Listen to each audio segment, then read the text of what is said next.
আমাদের সায় দেওয়া না দেওয়ার কোনো বিষয় না। এই প্র্যাকটিসটা স্বাধীন বাংলাদেশে প্রথমে শুরু হয়েছে আওয়ামী লীগের শাসনামলে।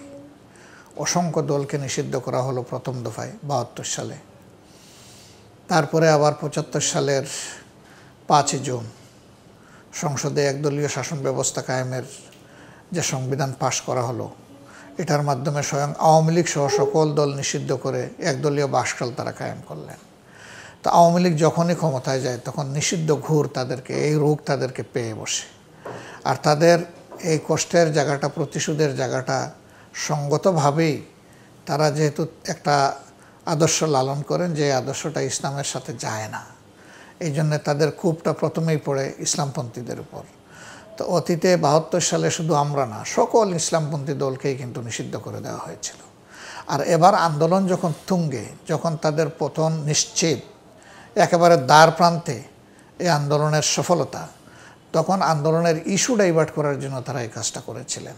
তাদের এই চালাকি চাতুর্য জনগণ ধরে ফেলেছিল, যার কারণে শুধু আমরা না, তাদের এই সিদ্ধান্তকে জনগণ প্রত্যাখ্যান করেছে। সকল গণতন্ত্রে বিশ্বাসী সকল দলই কিন্তু এর প্রতিবাদ করেছে।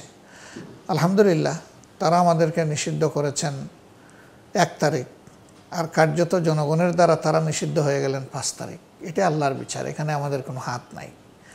তারপরে আমাদেরকে অন্যায়ভাবে যেটা নিষিদ্ধ করা হয়েছিল, যেহেতু এটা সম্পূর্ণ পারপাসফুল ছিল, অন্যায় ছিল, সেই জন্যই কেয়ারটেকার সরকার আমলে এটা আবার উঠে গেছে ২৩ দিনের মাথায়। এখন ছাত্রলীগকে কেন করা হয়েছে আর আমাদেরকে কেন করা হয়েছিল? আমাদেরকে করা হয়েছিল ইস্যু ডাইভার্ট করার জন্য, যৌক্তিক কোনো কারণ ছিল না। আর ছাত্রলীগকে করা হয়েছে তাদের অপকর্মের জন্য, যেটা মানুষের সামনে একদম স্পষ্ট। তারা মানুষ খুন করেছে, তারা অস্ত্র নিয়ে রাস্তায় নেমেছে, তারা অস্ত্র থেকে গুলি ছুঁড়েছে। এগুলা মিডিয়াই তো সংরক্ষণ আছে আপনাদের কাছে, এটা তো আর কেউ অস্বীকার করতে পারবে না। অসংখ্য মিডিয়া আছে, আবার অসংখ্য সিসিটিভিও আছে, সেগুলা তো এই চিত্রগুলো ধারণ করেছে। তো সেই কারণে তাদের অপকর্মের কারণেই তারা নিষিদ্ধ হয়েছে, যেহেতু তাদের হাতে একটা গণহত্যা সংগঠিত হয়েছে। গণহত্যাকারী একটা ছাত্র সংগঠন হিসাবে বা গণহত্যাকারীর দলের দোসর হিসাবেই তাদের এই কাজটা হয়েছে। এখন আপনার প্রশ্ন হলো যে এই নিষিদ্ধের রাজনীতি আমরা কতটা সমর্থন করি? এটা আমাদের সমর্থনের ব্যাপার না, এটি জনগণের আকাঙ্ক্ষার বিষয়। কারণ এখানে দল হিসাবে শুধু আমরাই আক্রান্ত ছিলাম না, আর এই আন্দোলনটা আমরা শুধু করি নাই।